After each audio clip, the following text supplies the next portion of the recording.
On a cold night, a girl named Susan is dragged out into a shed by her father because he can't stand looking at her.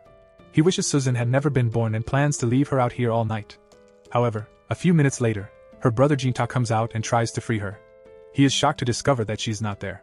He frantically runs around the village looking for Susan and eventually finds her as she's crossing a bridge to leave the village. He rushes over to her and apologizes for not being able to protect her from their father's abuse, as he will only get in trouble if he tries to protect her. Susan was born with a demon eye, and since this is feudal Japan, she has been labeled a cursed child and treated like a worthless pest.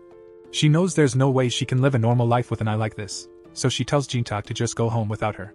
Jinta stands there for a moment, contemplating his next move, and eventually decides that he loves his sister more than the rest of the family. He takes her hand and asks her to run away with him.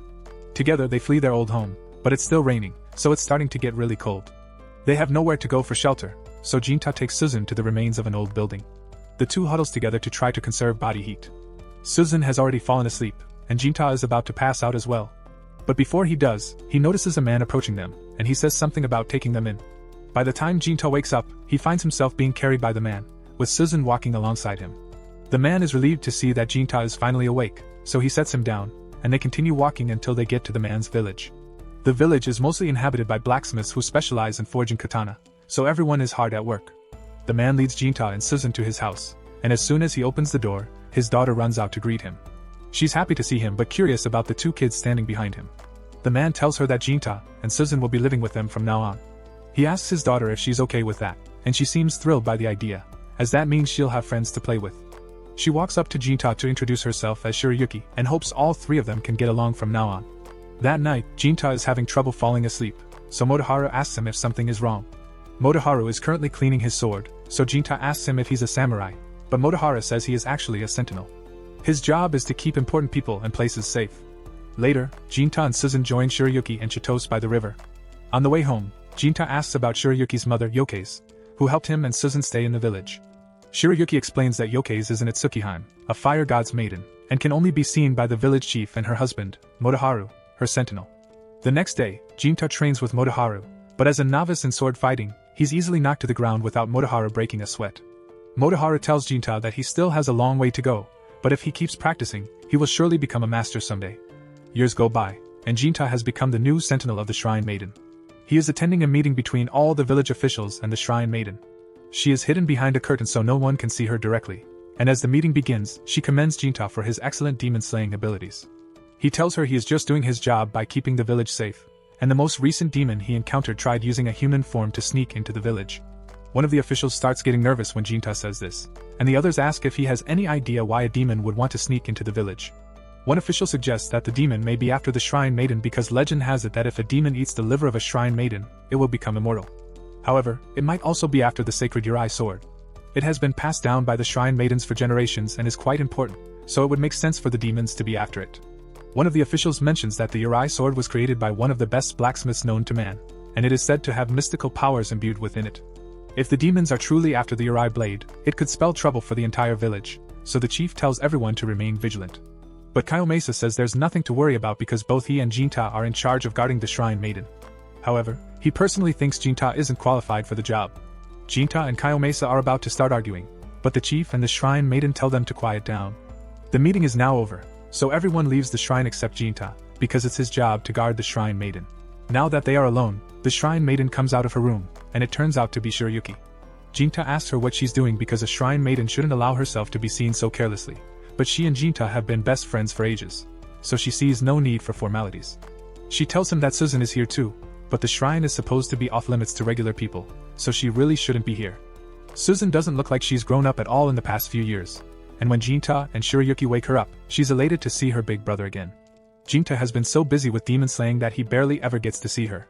While he's happy to see her too, he scolds Susan for coming here since the shrine is off limits. She doesn't understand why she can't visit Shirayuki, but Jinta gets to see her whenever he wants. But rules are rules, so Jinta tells her to go back to their house. After Susan leaves, the chief soon returns to the shrine, and he has something important to discuss with Shirayuki. He asks Jinta to give them some privacy.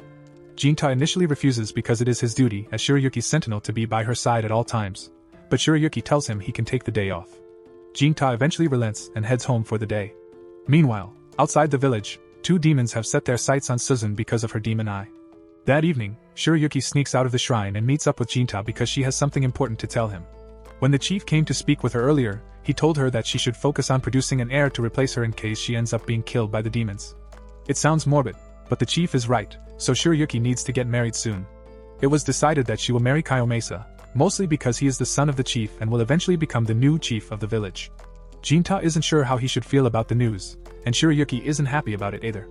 She admits that she is in love with Jinta, and honestly, she snuck out here fully intending to ask Jinta to run away with her and start a new life. But she knows he would never agree to that. Jinta took an oath to protect this village, and trained for years to become strong enough to defend it, and Shiroyuki took the same oath when she became the village's shrine maiden. So if they were to run away now, it would be an insult to everything they have worked for. More time passes, and Jinta is once again called into a meeting where he is informed of a demon sighting out in the forest. He is tasked with slaying the demon, so he prepares to head out immediately.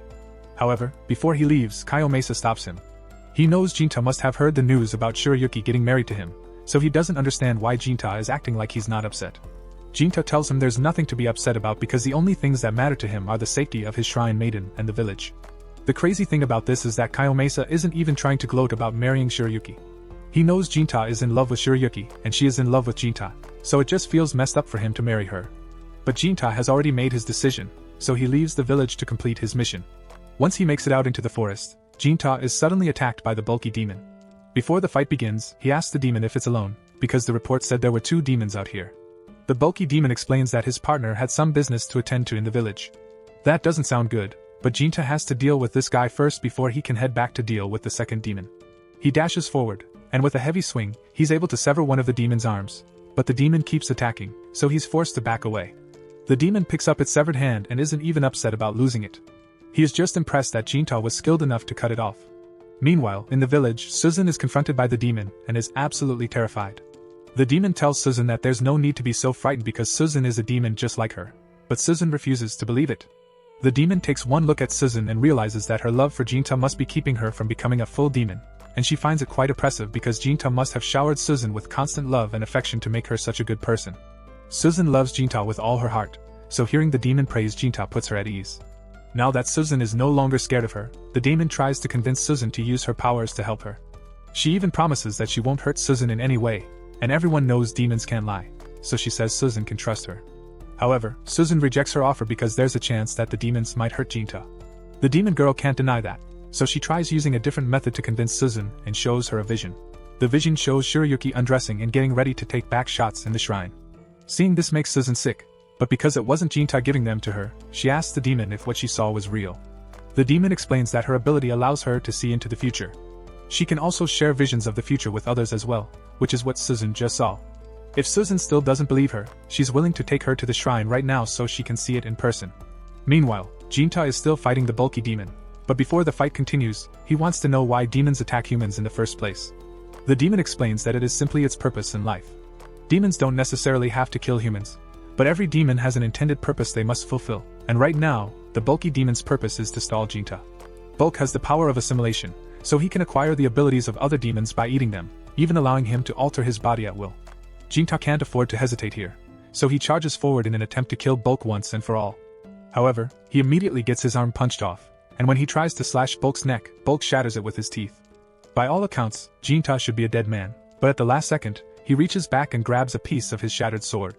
He then plunges the fragment deep into Bulk's heart before Bulk can retaliate, and Jinta emerges victorious. Bulk accepts his defeat, and he is actually quite happy because this means he has fulfilled his purpose. He explains that the other demon he came with has the power of foresight and has used it to look far into the future, 170 years to be exact. According to her vision, the strongest demon of all time lives here, which is why they came in the first place. As soon as Bulk mentions a demon living in the village, Jinta realizes he must be talking about Suzun, but before he can react, Bulk says he's going to give Jinta a gift to congratulate him on his victory. A second later, Bulk's severed arm grabs Jinta's head and begins squeezing him until he passes out. Meanwhile, over in the shrine, Kayomasa is on top of Shiroyuki. All he needs to do is make a child with her, so he is hoping to get it over with once and for all. Since Jinta is away on a mission, this is the perfect time.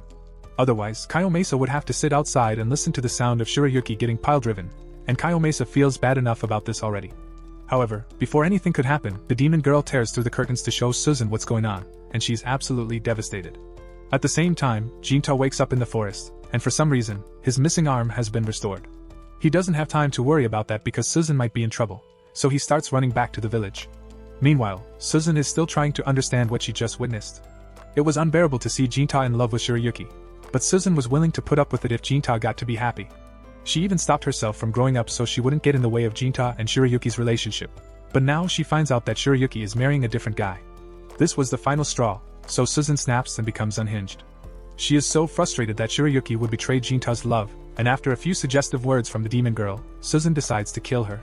Her demon power suddenly awakens, and the whole room is filled with black smoke as Susan takes an adult form.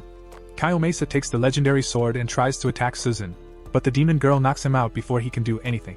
She then takes Kayomasa's body outside because she has something she wants to do, leaving Shirayuki alone with Susan. Jinta soon arrives at the shrine, and Shirayuki is still alive, so she runs into his arms. But a second later, her head is cut off by Susan. Jinta is frozen in shock by what just happened, and a moment later, Susan appears behind him holding Shirayuki's head. Jinta asks Susan why she would do such a thing, so Susan starts explaining the whole thing about Shirayuki marrying another man. But he already knew about it, and even if he didn't, it doesn't give her the right to kill Shirayuki. Jinta realizes that the Susan he cared for is long gone, and with Shirayuki dead, he has nothing left except hatred. The demon arm begins to integrate with the rest of his body, transforming Jinta. Now, he is looking at Susan with pure disdain. She doesn't understand why he looks like he hates her so much when all she was trying to do is make him happy. She takes this to mean that Jinta is going to abandon her just like everyone else, so she decides to just kill him. However, as she stabs Jinta in the stomach, she realizes it did almost no damage, and Jinta proceeds to punch a hole straight through her body. Susan manages to survive the punch, so Jinta tries to finish her off, but at the last second, the demon girl jumps in and sacrifices herself to save Susan. She tells Susan to get out of here while she has the chance, so she starts walking away. But before she leaves, Susan tells Jinta that she has nothing left in this world, so no matter how many years it takes, she's going to make sure she destroys everything, and on the final day, she will be back to kill him for betraying her. By the 1850s, Jinta, now known as Jinya, had built up an excellent reputation as a demon hunter, so one day, he is summoned by a wealthy man for a special mission. The man introduces Jinya to his assistant Zenji, and tells him he can ask Zenji for any extra details about the job. He then gets up and leaves the room, so Zenji greets Jinya and asks him how much he already knows. The man already told Jinya about his beloved daughter Natsu and how he wants Jinya to protect her from a demon that has appeared lately. But there's a little more to the story than that. Basically, Jinya is going to be working as Natsu's bodyguard because ever since she turned 13, she says she has been hearing a demon outside her room. The demon would constantly say things like, "Return my daughter to me," so Natsu is terrified that the demon might kidnap her. Speaking of Natsu, she suddenly comes storming into the room looking for Zenji. She notices Jinya sitting there and assumes he must be the bodyguard that her father said he would hire. But when Jinya tries to himself, she cuts him off. She doesn't want anything to do with him, and tells him to leave immediately because he is obviously some kind of scam artist who only claims to be a demon slayer. Zenji tries to convince her that Jinya is a genuine demon slayer because her father went to great lengths to find him. But Natsu refuses to listen and demands that Zenji kick Jinya out. Later that night, Natsu is sitting up in her bed because she is still scared that the demon will return, so Zenji shows up and sits outside her door to calm her nerves. Having Jinya probably would have been better, but since Natsu chased him away, Zenji is going to have to act as her bodyguard instead. He is not sure how useful he would be in a fight against the demon, but if it will make her feel better, he promises to stand guard until morning so she can get some sleep. Natsu is glad that Zenji came to protect her, but he still doubts that a demon will show up at all. Natsu is disappointed to hear that Zenji doesn't fully believe her, and it was the same with her father because why else would he hire a shady samurai to slay a demon? Zenji can't be sure that Natsu's father believes that demons exist, but he can guarantee that her father is taking this seriously. He cares about Natsu's well-being wholeheartedly, even though she is not biologically related to him. Just then, Natsu hears the demon's voice again, and it sends shivers down her spine. She begs Zenji to help her, but he is just as scared as she is once he sees the demon. He tells Natsu to stay inside her room while he handles this, but he has no idea how he is going to defeat this thing. Just before the demon could get its hands on Zenji, his arm is suddenly cut off by Jinya. Jinya asks the demon to identify itself at first, but when it doesn't respond, he decides to just cut it in half with one swing of his sword. The demon falls to the floor and disintegrates into black smoke, so Zenji and Natsu are safe for now. Natsu recognizes Jinya as the samurai she kicked out earlier today, so he turns around and asks her if she still thinks he is a scam artist. Natsu asks him if the demon is dead, but killing it isn't going to be that easy. In Jinya's experience, demons are only truly dead once they turn into white mist, so since this one turned into black mist, it will definitely be back. The next morning, Zenji formally thanks Jinya for saving them last night, and since the demon is going to come back, he asks Jinya to stick around for another night. Jinya says he'd be happy to help, but he has a few questions he would like to ask about Natsu. He has been curious ever since he heard the demon say, "Return my daughter to me," so he wants to know if there is a story behind it. Zenji explains that Natsu's real parents are part of the boss extended family, but they passed away a while ago, so the boss took Natsu in and raised her as his own. And in case Jinya is worried, Zenji assured him that there is no way that Natsu is a demon child, because if she were, there is no way the boss would have even considered adopting her.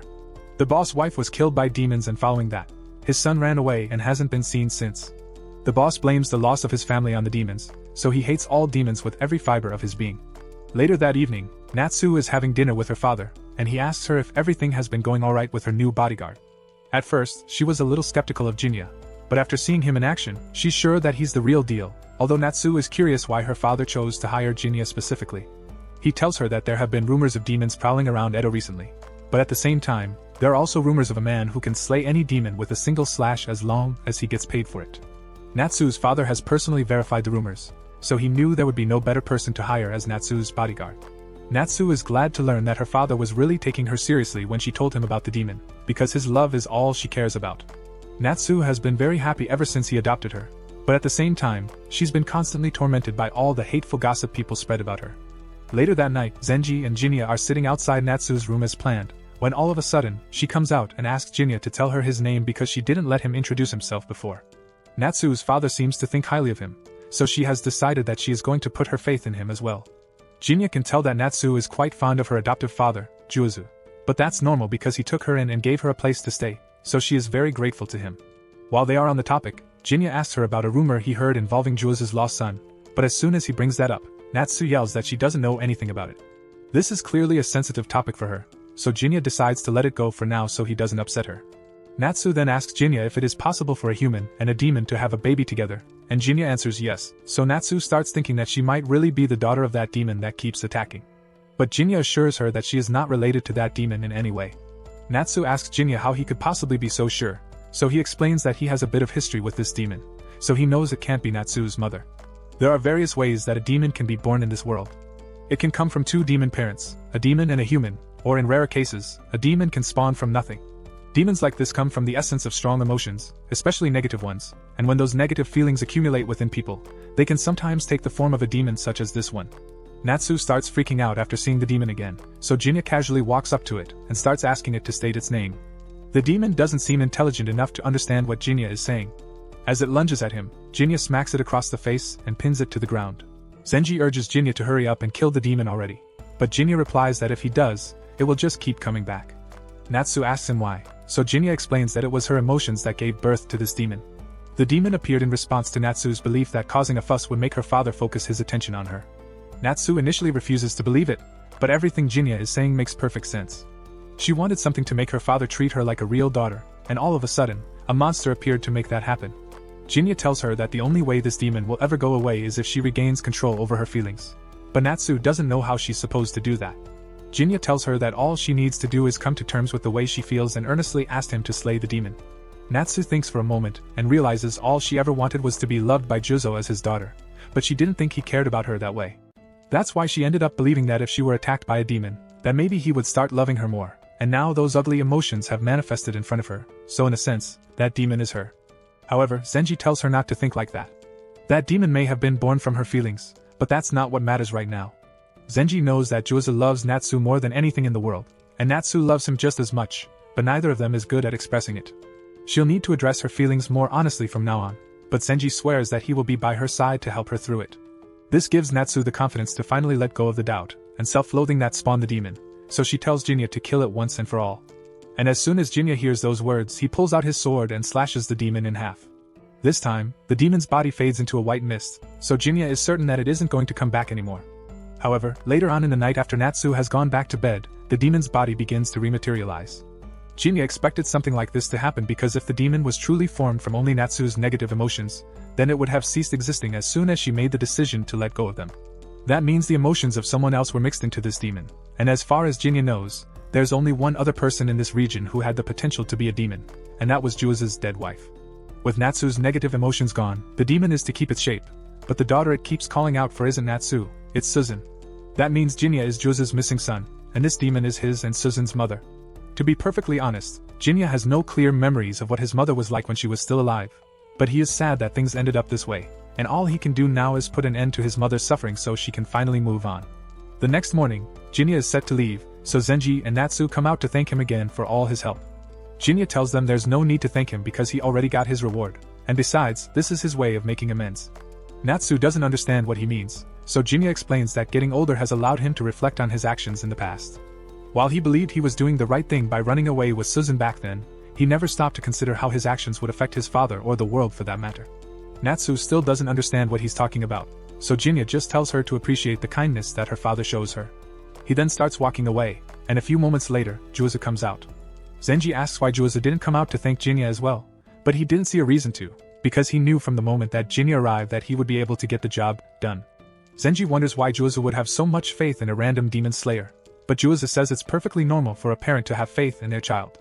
The others still haven't figured out that Jinya is Juizu's son, and Juizu doesn't intend to explain it to them, so he tells Zenji to get back to work already, or he's going to be demoted. Zenji doesn't want that, so he leaves to go do his job, and Juizu starts leaving as well, but before he does, Natsu has something she wants to say. She asks him if there's anything she can do to help out, but Juizu is curious as to why she would ask. She explains that Jinya told her she should repay Juizu for his kindness, and Juizu is happy to know that Jinya still thinks of him as a good person, but he tells Natsu that she doesn't need to worry about repaying him because the best way a child could ever make their parent happy is by living a long and happy life.